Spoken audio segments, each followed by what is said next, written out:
Take three. Welcome back to Doc Talk Live. I'm still struggling with technology, but hopefully I'll get it right here. I am hoping to do a show today on chronic low back pain, on new technologies to address this very common problem.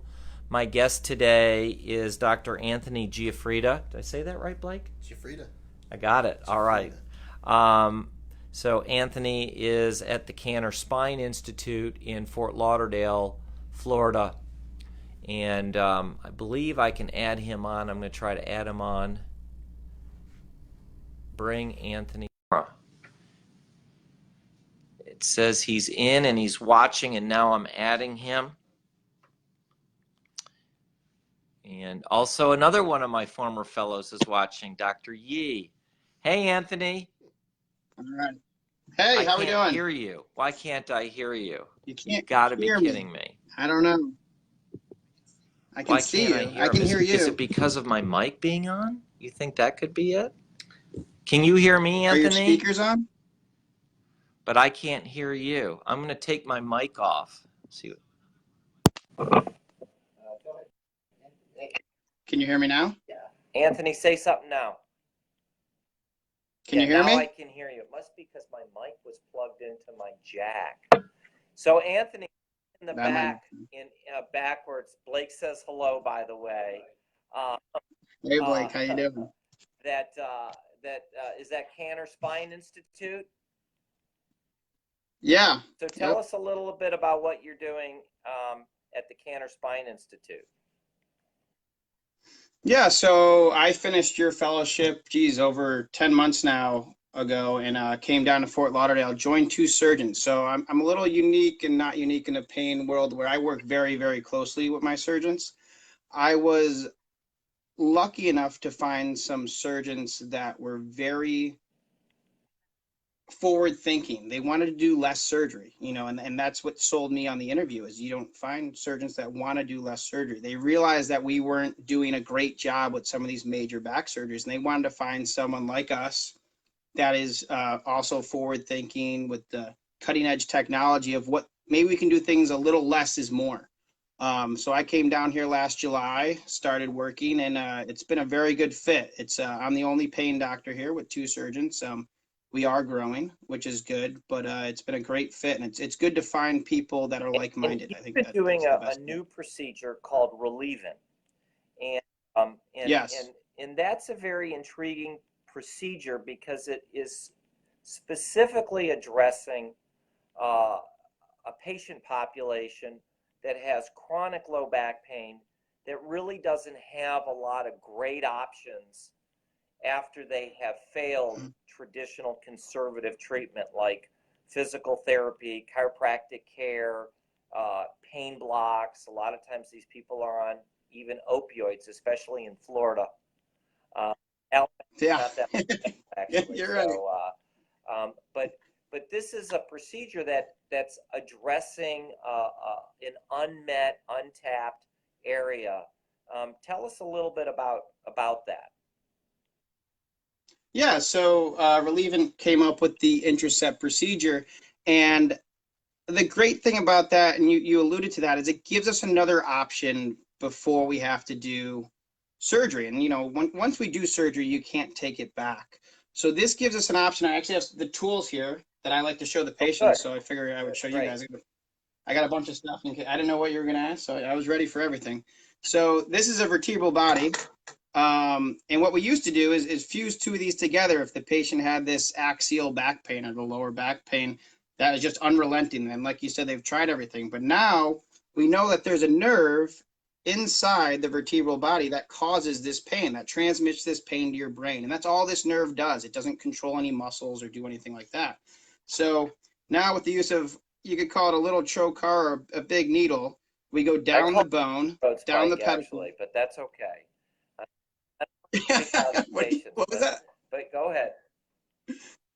I call it a big needle, but we go down and you can see where the big needle ends up.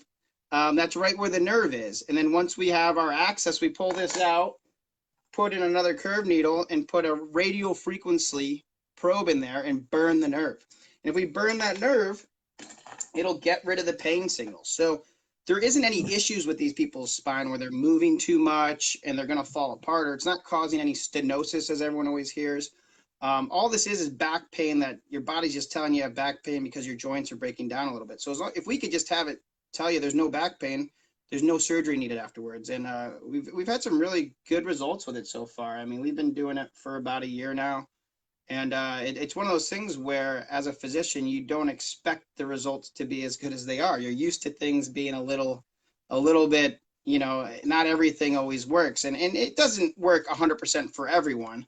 But we're having, we've done 20 patients now, and 19 of those 20 patients have had over 80% relief, which is very, very hard to find. And we're excited. We actually have 3 set up for Monday too, so it's getting bigger. And we're excited going forward. It gives us another tool in our tool belt. Are you doing these primarily on people that pay cash for this? Because it's such a new procedure that unless they're part of a research study, like we did them as part of a research study, or a cash basis, it's not necessarily something that's covered by insurance. Or are you starting to see some insurance coverage now?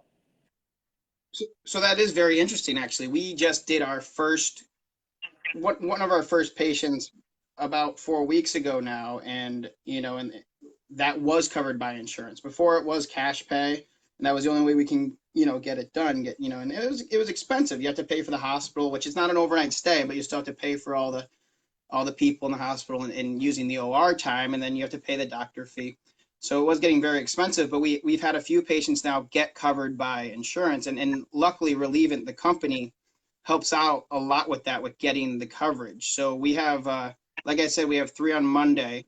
2 of those are Medicare, and Medicare covers the hospital fee already. It hasn't started covering the doctor fee yet. I got a little confused here, because when we did them, we were sending them home the same day. We're doing these as an outpatient. Are you keeping them overnight? No, we don't keep them overnight, but we have to do them in the hospital based on the reimbursement. So the hospital will cover the procedure, but they don't pay the doctor's fee. Is that what you said? Exactly. Yeah, that's what we're seeing right now, but we're still working through that. So we believe that the doctor's fee will be paid soon enough as well. Once, I'm always told by insurance people that I do peer-to-peers with that just more of them need to be done, and once more of them are done, then coverage will slowly. So there's a question on coverage. Can it be done in the office, like a kypho, as opposed to the hospital, and the cost be covered? So as of right now, it's not even indicated to do in the office at all. We can do it at an ASC, which is, like an outpatient hospital, if people have been to those. But the way the payment structure is set up right now, it's not, the ASC would lose money if they did it there. And they're also working on changing that as well. As for in-office, with kyphoplasty, when that first came out, that was only done in the hospital. Then it was done in the ASC, then it was done in office. So as more get done and as time passes, I believe that eventually these could be done in office settings. Do you have any imaging to show what a degenerative disc looks like that's convenient for you to pull up?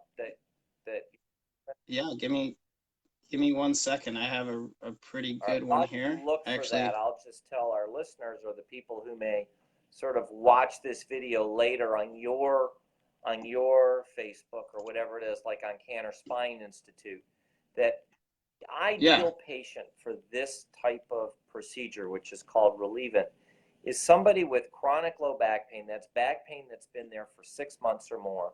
And they've got degenerative disc disease, which is very common, okay? But what is unique about the degenerative disc disease is they have these specific changes to the disc, which are called modic changes. And those modic changes are key because that tends to be quite specific, that disc is likely the source of pain. or what I like to say is, this is where Osama bin Laden is living in your back. And then from there, we would take like like you said, a probe in there, and we would take a radio frequency device and try to destroy the nerves that go to that disc. You got anything for me, Anthony? Okay. Let me see if I can flip this. All right, here we go. So let me take all patient identifiers off of this, even though this guy, he's pretty open about it. But okay, so here's we have a T1 and a T2 weighted image. So to walk you through an MRI here, or yeah, I guess I'll walk through with my mouse. So here's the back of the spine. Here's the belly out here, and these are the vertebral bodies. Am I sideways? You were sideways. Now you're straight up and down. All right, let me once again take off the identifiers. I don't know why they went back on. So here's the back, here's the vertebral body, and here's the disc in question. And we see this white fluffiness around it, and that's inflammation going into the bone of the vertebral body. And then, so there's no stenosis though. So this is our, sorry for clicking sometimes, this is our spinal nerves here and the spinal canal, and it's wide open. There's no stenosis there. If we scroll through this, there's no foraminal stenosis that'll cause things such as sciatica or pain down your legs. So when we see this, what do we do about it? We know this is where the pain's coming from, but in the past, all we would do is fuse this area, basically make this stop moving, you know, and that's tough, because if we did this in the past, you know, 5 to 7 years after a fusion, this disc that is perfectly normal and this disc that's perfectly normal will end up breaking down. And we know that. It's just called adjacent level disease, and we see it all the time. So instead, we put those probes right into the middle here and burn the nerve that's sensing this pain from these two areas. That's perfect. Yeah, I think that's a pretty good one. So unless there's questions from our three viewers, I'm teasing. And are there any other newer technologies you want to mention? Yeah, I think, you know, I think one thing that I saw you do a lot of there, and I'm starting to do as well, is the new Verta Flex procedure. Sorry, I'm trying to get this back set up. I think that's another procedure that gives us another option before surgery, which is what we're always hoping to do, you know. So tell our listeners what the Verta Flex procedure is, and actually, before you do it, we have a question here. Can Fuhrman grade in response to interdiscal steroid injection be used in absence of modic changes? As of right now, no. The indications are only for modic changes. We get this question a lot. But as of right now, the indications are only for modic. You have to have either modic type 1 or type 2 changes at that level, or degenerative end plate changes is some of the new wording that's out there. But we cannot use Fuhrman grade yet. And then response to interdiscal steroid injection, my hunch is that responders to interdiscal steroid injection with modic changes are more likely to respond to Relievant than those with modic changes who don't respond to an interdiscal injection. But that hasn't been directly studied. Yeah, no, I agree with that, and that's my hunch too. But as you said, there's no data on that yet. It just makes sense to me that if we go into that area and decrease a little bit of the pain with some numbing medication, and they do well, then yeah, they'd most likely respond better. Now tell our viewers about VertaFlex and the spinal stenosis story. Yeah, so VertaFlex, I have that here too. I'm more of a visual guy. So VertaFlex is for patients with spinal stenosis and neuroforaminal stenosis. And in the past, once again, what we used to do is take the lamina off, which is the back of the spine here. And what that would basically do is it gives you more room for the spinal cord, which made sense. So if the spinal cord's getting pinched, if we can make more room, then the patient will do better. What they have now, though, is a little, what we call jack in the back, I stole that terminology from you, and I use it with my Pull it from patients. They love it. one of my Where first patients that I did, actually my first patient that I did this on. That's what she called the so jack that in the back. But go ahead.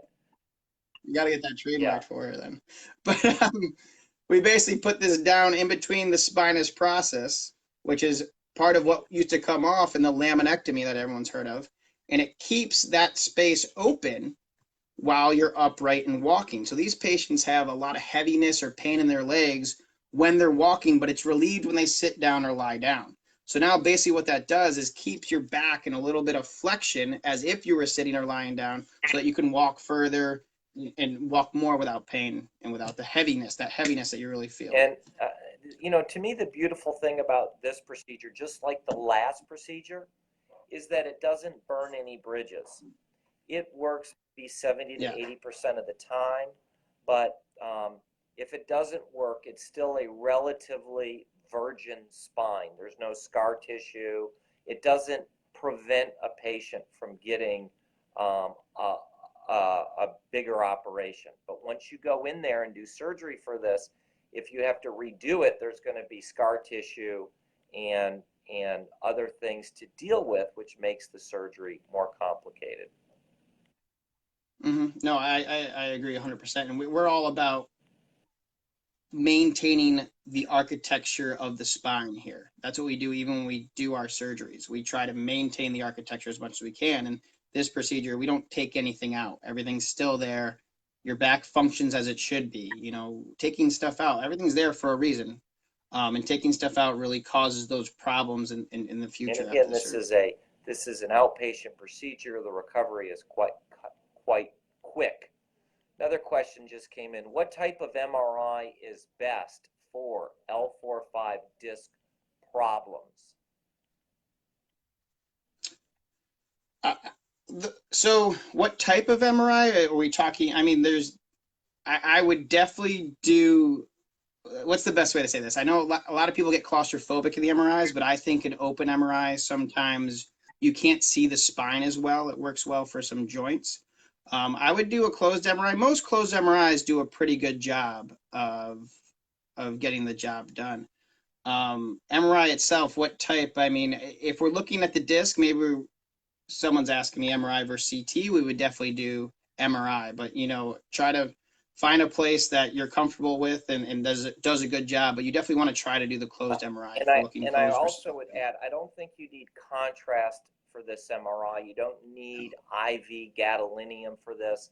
Now, if it's a very complicated problem, if you're looking for, let's say, discitis or infection or a spinal tumor, you may need a contrasted MRI. But in general, the type of MRI that you would need for these would be just your very typical classic MRIs. A closed scanner would allow better images.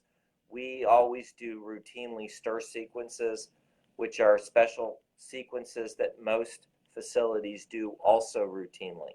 So above and beyond that, I think that's a fair, not very complicated. I would keep it simple in that regard.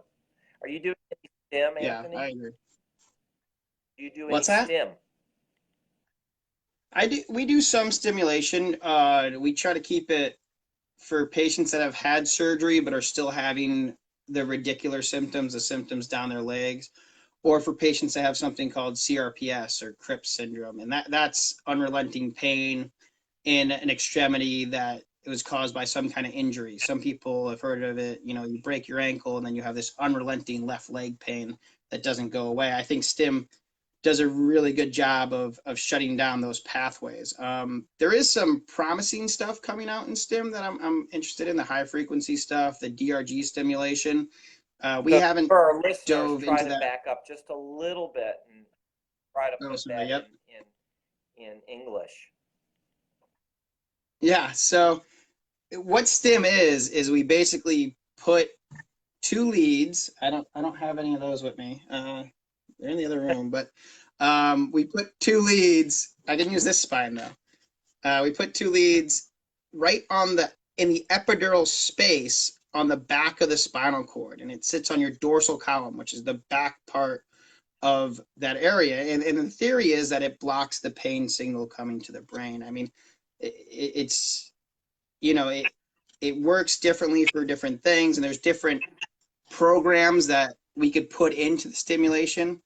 You have a little computer that's a computer and battery that sits inside of you under your skin, actually, and the different programs can help people with different issues differently.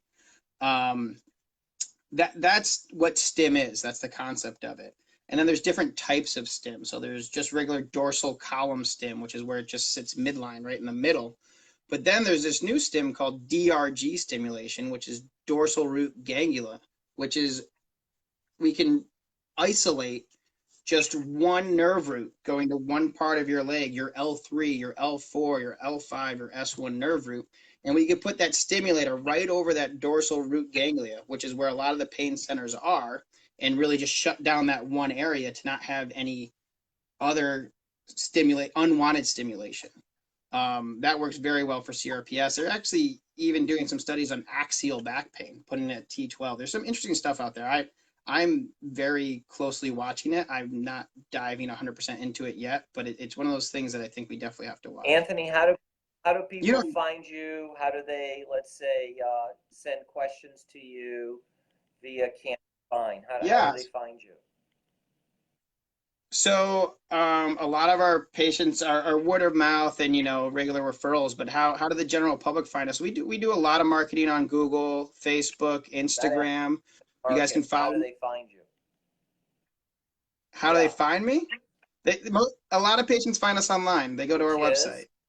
So which is cannerspine.com. There we go. And my Instagram is Dr. G Sports Spine. So we put out a lot of content there, and you'll see a lot of stuff on this kind of stuff. This will probably be up there. But yeah, our website, cannerspine.com, you'll see it. You'll see everything we do. You'll see Dr. Canner and Dr. Ashker on there. There are surgeons that do some miraculous work. So if I can't fix you, they can. But it's nice to have everything under one roof here. And thanks a For sure. lot. I can't wait to run into you in Florida again and keep in touch, and I appreciate it. Thanks for doing that. Of course. All right. Thanks for having me. Bye, guys.